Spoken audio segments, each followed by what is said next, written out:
All right, hi everyone. Hi everyone. Let's do another problem. Now we're going to do some 109 review. So the first problem we're going to do is to find the cardinality of the set of all subsets of the set 1, 2 through n. So let's call the set, let's give it a name because we're going to refer to it a bit. Let's call it B. And we essentially want to find the set of all subsets of B. So what is this set? What is a set of all subsets? Well, from CS 103, you should recall that this has a name. It's called the power set. Right? It's a set which contains all the subsets of B. And just to recap, what is a subset? A subset is a set where all the elements of that set is in B. So for example, a possible subset of B, let's call it S, could be like 1, 3, 5, because all the elements in S are in B. And now we want to find the cardinality of this set. So there's a couple ways to do this. One way to do it is you can do some casework about how big these sets are, how big these subsets are, and then just count how many of each size there are. So let's try to work through that approach. We're going to count how many subsets of B have size k. So our B is 1, 2 through n, and we want to choose k of these to put into our set S. Right? If we choose k of these to put here, then S will be a subset of B. How many ways do we have to do that? Well, there's n elements, and we have to choose k of them. So by definition, that is exactly n choose k. Okay, that's how n choose k is defined. It's the number of ways to choose n elements, to choose k elements from a set of n elements. Okay, so the number of subsets of B that have size k is exactly n choose k.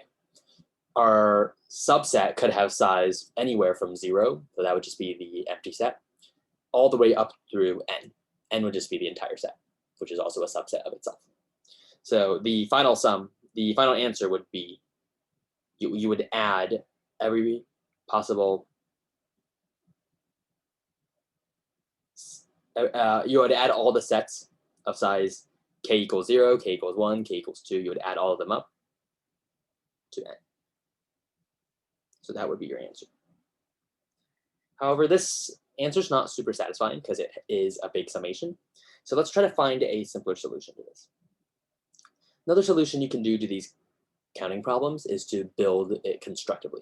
We're going to build a set S using the elements of A. And what you can do is you can sort of look at each element and decide whether or not to use this element. So for the element 1, we can choose to say either put it in the set or don't put it in the set. Two choices.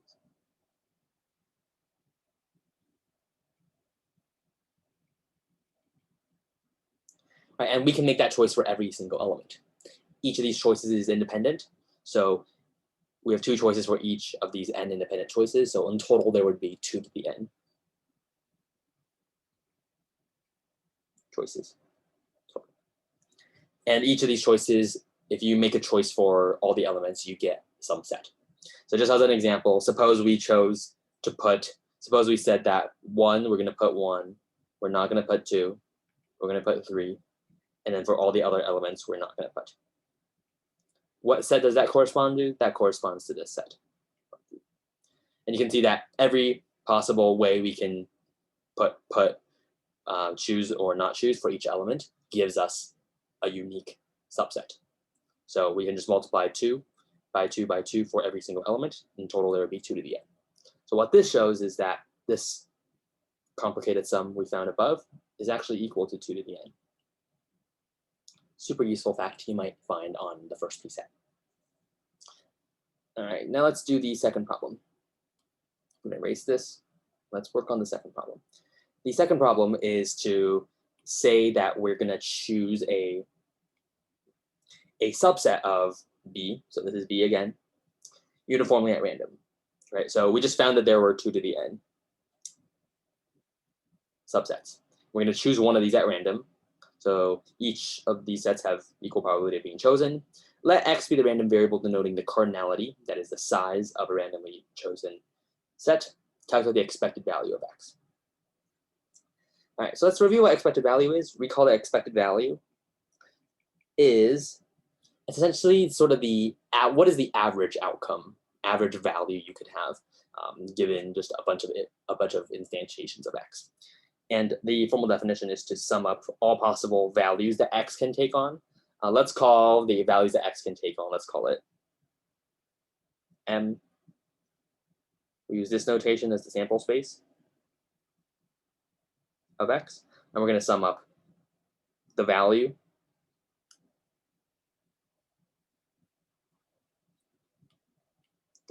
m times the probability that the random variable is actually equal to n. All right, so let's think about what this sum is going to be equal to. So let's go through a couple terms. M could be 0. So when would the size of this set be 0? Well, the size of the set would be 0 if we pick exactly the empty set. So what is the probability of that? There's one possible way that could happen out of all the possible subsets we could have picked. So 2 to the n. What about the second term? Well, m could be equal to 1. So if we pick the set and it turns out to have size 1, then our m is equal to 1. And what's the probability of that happening? Well, how many subsets do we have of size 1? Well, we said before that that number is n choose 1. And once again, there are 2 to the n possible sets, and n choose 1 of them have size 1, and so on. And you can sort of see a pattern here where we're essentially summing for all possible values of that x can take on. That's going to be m equals 0 all the way through n of m times n choose m over 2 to the n. Okay, so this would be our answer. Now, once again, this answer is not super satisfying, so we can go back to the similar approach we did in part A, which is to build this constructively. So let's build this constructively. Instead of looking at picking the set, let's look at the individual elements and think, how likely is each element going to end up in our set? Okay, how likely is each element going to end up in the set we pick? Well, if you think about it, let's consider just let's say 0. Sorry, not 0. So 1 through n. So let's consider the first value 1. How likely is 1 going to be in this random subset we pick? Well, think about it. Out of all these subsets, how many of them contain the 1? Exactly half of them contains the 1, right? Because for every set that has the 1, there's a corresponding, like a mirroring set that doesn't have the 1. So just as an example, consider this set 1, 3, 5. Well, each set that has the 1, it has a twin that doesn't have the 1. Okay, so using this sort of logic, you can see that exactly half of the sets have the 1 in them. And you can repeat this argument for every single element. So how likely is a particular element going to end up in the set? The probability is 1/2. All right, so this is helpful because now what we can do is we can sort of define a random variable x sub I, which is either is 1 if I, the element I, is in picked subset, and 0 if I is not in the picked subset. So then how is x related to xi? Well, x is simply the sum of all the xi's. And the reason for that is, if you look at this, if we end up picking the element, then x sub I is 1. If we don't end up picking it, we give it a value of 0. So what is the size of this set we're going to pick at the end? Well, every element in the set has a value of 1 attached to it. So if we just add up all those 1s, we will get the size of that set. That's why if we add up all the xi's, we should get the size of the set. So that's x. Right? So then using that, now we can calculate what the expected value of x is. So the expected value of x is the expected value of this summation and then applying the linearity of expectation, which is a very common tool we will use in this class. You can pull the summation out. Expected value of xi, y equals 1 through n. All right, so now we just have to know what this expected value of x sub I is. Well, we said over here that how likely is each element going to end up in the set we pick? The probability is 1/2. So p of x sub I equals 1 is 1/2, and p sub x sub I is equal to 0 is 1/2. So that means this expression is equal to the sum of I equals 1 to n of, there's a 1/2 probability it's going to equal 1. There's a 1/2 probability it's going to equal 0. If we sum that up, we get the summation from 1 equals to n, which is 1/2 n. Right? And that should intuitively make sense because there's a bunch of, we're just going to pick a random subset. And then on average, you'd expect around half of the elements to end up in the set. Right? If there's a bunch of elements we could end up in the set, and we just randomly choose stuff to put in there, approximately half of them is going to be in there. So this shows that this expression over here is equal to 1/2 n. All right, so this is a very common technique to try to prove inequalities, or not inequalities, but like identities that have these combinatorics in them. Try to interpret them as a counting problem. So we interpreted this fairly complicated expression over here as the solution to a combinatorics problem. And then we looked at that combinatorics problem and we found a simpler solution to it. And by doing that, we are able to find a simpler form for this complicated expression. That's a good way to prove a bunch of identities. And that's how I recommend that you approach some of the problems in assignment 1. All right. Let's do the third problem. So the third problem is a little bit, I guess, arithmetically intense. So let's try to work through that problem. Let rand be a random, it's a function that returns an integer uniformly at random in the range AB. Each call to rand is independent. And then now consider this following function. So we have a function, it's a recursive function, but it also has a base case where in the base case, we simply return rand 1n. So this is a random integer in 1, 2 through n. All right, so now we just have to calculate what the expected value and the variance of the return value is. Let's first figure out what this function is doing. Let's figure out what f of kn actually does. So this is a very common technique you'll see in this class. We'll actually do this next week. It's called the substitution method. And it's essentially, when we're dealing with recursive functions, it often is nice to try to apply the recursive case of an algorithm multiple times and see if you can spot a pattern. So let's actually do that. Let's assume that k is greater than 1 here. So we can apply the recursive case to give us 2 times f of k over 2. All right, so after that, now we can apply this recursive case again. 2 times, well, if you try to substitute f of k over 2 over n into the function again, we would get 2 times f of, well, instead of plugging in k, we're plugging in k over 2 here. So k over 2 divided by 2 would be k over 4 n. And this simplifies to 4 times f of k over 4 n. And if you repeat this process, you should see a pattern. So the next one you should see is 8 f of k over 8 n. And the pattern you should see is that you should get something of the form 2 to the j f of k over 2 to the j n for, well, if you repeat j times. So repeat after the jth recursive call.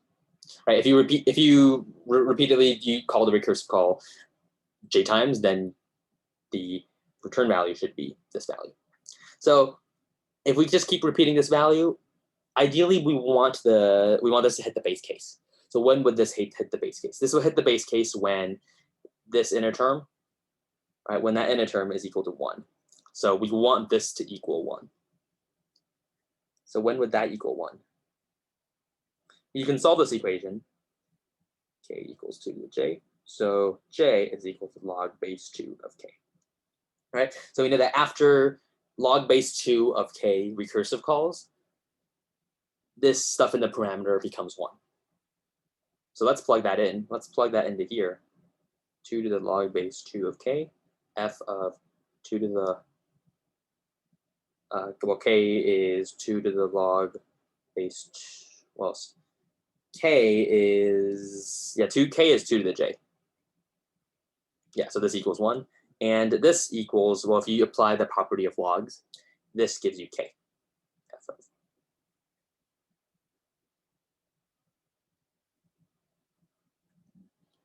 Right? And now, what is f of 1n? Well, f of 1n, you can see over here, is this random variable. So let's give it a name. Let's give the random variable name. Let's call it x. So x is a random integer. X is a random integer in 1 through n. So the return value of f of kn is k times x. All right, that's helpful because now we can sort of calculate what the expected value of f of kn is. So what's the expected value of f of kn? Well, we can calculate that as the expected value of k times x. And because k is a constant, we can pull that out, applying a property of expectations. And now what's the expected value of x? We can apply the definition of the expected value here. That's the sum of all the possible values that x can take on of x times, or rather, m times the probability that x actually takes on that value. Now, what are all the possible values that x can take on? It's values from 1, 2 through n, right? Because x is a random integer between 1, 2 through n. So we know that this is a summation from m equals 1 through n. And then what's the probability that x is equal to m? X is a random integer between, well, from 1, 2 through n. So the probability that x takes on any single value is 1 over n. And then we can simplify this to get that, let's see, how can we simplify this? We can simplify this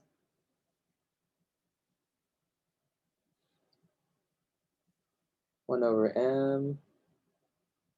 Yes, so this is a constant. Let's use another color. This is a constant, so let's pull it out. K over n times the summation of m equals 1 through n of m. And this, you should recognize, is a common sum. It's the sum of the first n integers. So that's equal to k over n times n plus 1 over 2. So this simplifies to k times n plus 1 over 2. All right. All right, now let's calculate the variance of f of kn.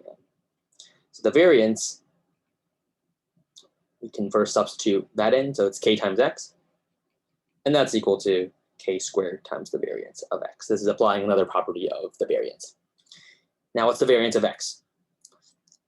So variance, recall the definition of variance is the expected value of x squared minus the expected value of x squared.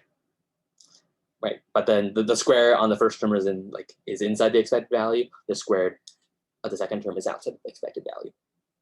We can do what was kind of what we did above. We're going to substitute the definition of the expected value again, but instead here we're going to substitute m equals 1 through n of, and we're going to substitute m squared because here we're finding the expected value of x squared, m squared times the probability that x is equal to m. Regarding the expected value of x squared, well, we have that. We actually solved that. We sort of solved that. We solved what k times the expected value of x is. So this is equal to k times the expected value of x. So from this above, you should see that the expected value of x is n plus 1 over 2. So let's actually just substitute that in. N plus 1 over 2 squared. All right, let's simplify this. If we simplify this, you should get that k squared times n over, this term is 1 over n. So we can pull that out, 1 over n times the summation of n plus 1 and n squared minus n plus 1 over 2 squared. You can apply a formula, which is the sum of the first n, the sum of the squares of the first n integers. That expression is equal to n times n plus 1 times 2n plus 1 over 6 minus this term. And then you can do a lot of algebra. I'm not going to do the algebra here, but you will simplify this to get k squared n squared minus 1 over 12. All right, so in this class, it's unlikely you'll have to do a variance calculation. Moses and Nima, they have assigned problems like this before, but they're rare. You will more likely see expected value calculations. So make sure you are very comfortable looking at a piece of code and calculating what the expected value of the return value is. You've done something similar in CS 109 already, so this is just like a review of that. All right, and then the last part we have to do is part D. And part D is a pretty challenging problem, so let's start working on that.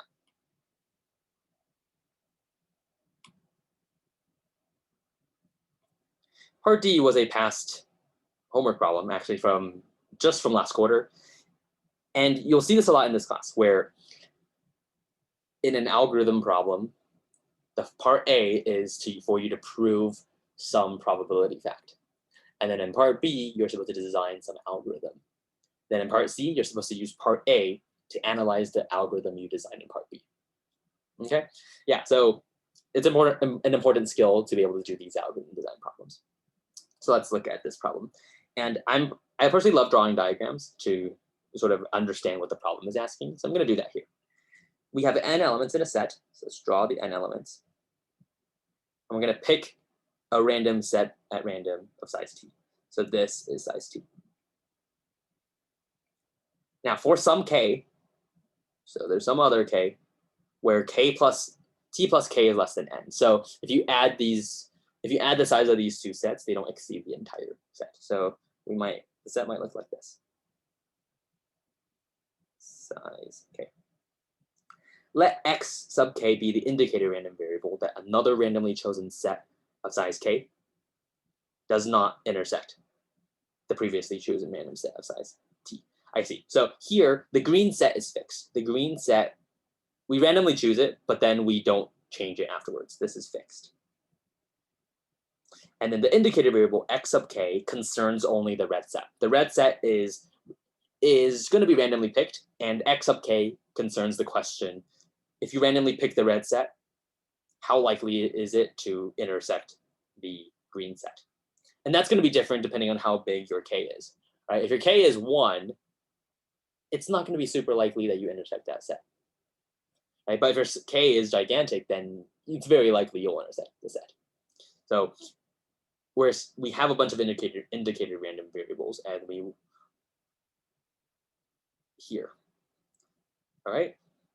So this red set, I'm just box the colors correctly, does not intersect the previously chosen random one size t. All right. What do we need? Well, we need to calculate the expected value of x. Right? We need that to prove this sort of annoying expression. So we have to calculate what the expected value of x is. So what is x sub k? How is that defined? We defined it as 1 if red set does not intersect green, and then 0 otherwise. So the expected value of x sub k is simply the probability that red set does not intersect green. All right, and then what's that probability? Well, we are choosing the red set. So the denominator of this probability should be number of ways to pick red set. Right, and then the numerator should be the how many ways for our probability to be successful. So that would be number of ways for red set, well, to pick the red set so it does not intersect. All right, so what's the numerator? Well, the numerator is the number of ways. Well, let's do the denominator first. It's easier to do the denominator. Number of ways to pick the red set.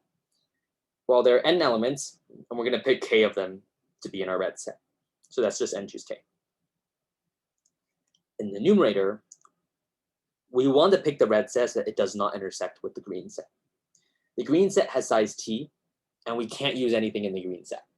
So we only have n minus t elements to choose from, and we have to pick k elements. So that would be n minus t, choose k. All right, that is the expected value of x of k.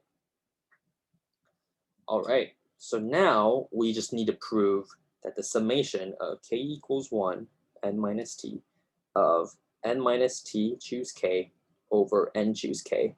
We just have to prove that this quantity is less than that expression. So let's work through that. Let's try to simplify this expression. We're going to apply the definition of these combinatoric symbols. N minus t choose k, that's the same thing as n minus t factorial minus k factorial n minus t minus k factorial. The denominator is n factorial over k factorial n minus k factorial. So that simplifies to n minus t factorial n factorial over n minus, should be n minus k factorial n factorial n minus t minus k factorial. All right, now we can actually simplify this even more by looking at what terms are shared in the numerator and denominator. In the numerator, you can see that the numerator has, let's look at this red part. The numerator here contains n minus t minus 1, dot, dot, dot, all the way to n, well, to 1. Denominator contains n minus 1, all the way down to 1. So there are more terms in the denominator than in the numerator. So all the terms in the numerator will actually cancel with one of the terms in the denominator. And the only thing that will be left is all the terms before n minus t. So the terms that are left here is n minus, well, it's n minus 1 down to n minus t plus 1. All right, what about in the other term? And let's call this the green term. Well, notice that there are more terms in the numerator, and so all the terms in the denominator are canceled. What are the terms that are left in the numerator? That's just n minus k minus 1, down all the way down to n minus t minus k minus 1. All right, summation k equals 1. Now, we have a complicated fraction. What you'll notice is that there are t terms in the denominator, and there are t terms in the numerator. So a common trick we'll do here is we will split this fraction. We're going to split this fraction into a bunch of products. We have n minus k over n minus k minus 1 over n minus 1, dot, dot, dot, down to n minus k minus t plus 1. This should be a plus, I think. Yes, to plus. And then the bottom should be n minus t plus 1. All right. Now, the thing you should notice here is that, let's see, is there a way to simplify this? What you should notice here is that each of these terms, we should be able to split these terms even more. So we can actually simplify these terms even more. The first term becomes 1 minus k over n. The second term becomes 1 minus k over n minus 1. And then the last term becomes 1 minus k over n minus t plus 1. What you should notice is that out of all these terms, which one is the largest? I claim that this term is the largest. And the reason is because the denominator is getting smaller. So this second part is getting larger, which means the entire product, well, each term is getting smaller. So this first term is going to be the largest one. There are t total terms, and they're all positive. So we can upper bound each of these terms by 1 minus k to the n. So this second term is less than or equal to 1 minus k over n, and this last term is also less than 1 minus k over n. We can actually simplify, do a easy upper bound for all of them, minus t of 1 minus k over n to the tth power. All right, we're almost there. Now we're going to apply the hint that we were given, which is the inequality. We're told that 1 plus x is less than or equal to e to the x. So here you can see that how would be applied as hint. We know that 1 minus k to the n is less than or equal to e to the negative k to the of n. And then we can raise both sides to the tth power. So this is less than or equal to the summation of k equals 1 and minus t of e to the negative kt over n. Now, this is a geometric series. And we can actually upper bound this geometric series, right? There's a finite number of terms in this geometric series. Each term is positive. But what we can do is we can say, okay, well, this finite sum is definitely going to be less than, strictly less than, the infinite sum if we just added all of the remaining terms in. So this is an infinite geometric series.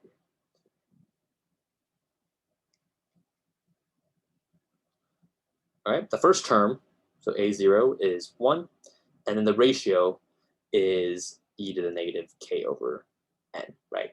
As k, well, sorry, not k, t over n. Every time you increase k by 1, you multiply that term by e to the negative t over n. So this is equal to, if you remember the formula for a geometric series, the sum is equal to 1 over a0 over 1 minus r. So this becomes 1 over 1 minus e to the negative t over n, which is what we wanted to prove over here. So we are done.